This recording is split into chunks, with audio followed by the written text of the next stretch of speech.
میکنم من؟ تمام شدم. چیکار میکنم؟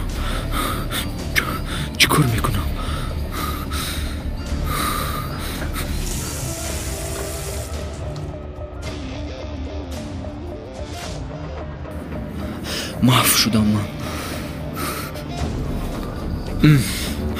چی گپ است؟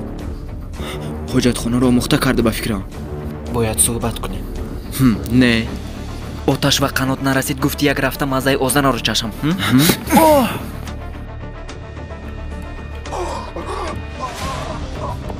این رو تنها در خوابت میبینی.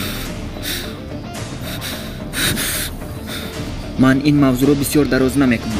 با ایجاد چی کار کردی من میدونم.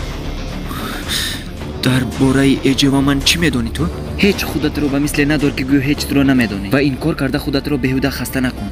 به خاطر که به ایجاد ضرر نآید این دانسته های رو به کسی نمیگویم.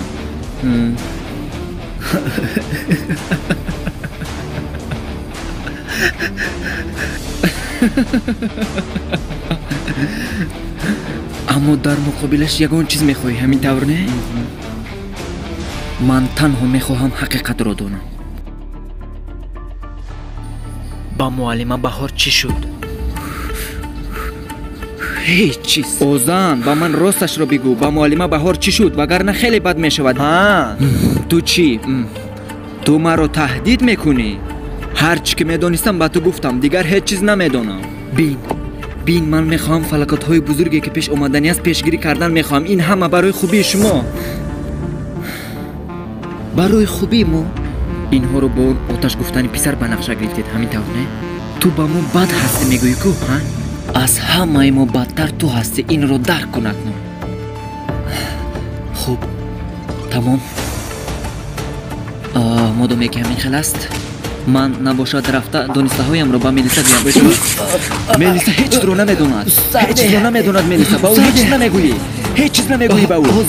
هیچ رو نمیگویی با او. هیچ چیز رو نمیدوند. ملیسا هیچ چیز رو نمیدوند. با او هیچ چیز نمیگویی. تو چی کار میکنی ها؟ تو چی کار میکنی؟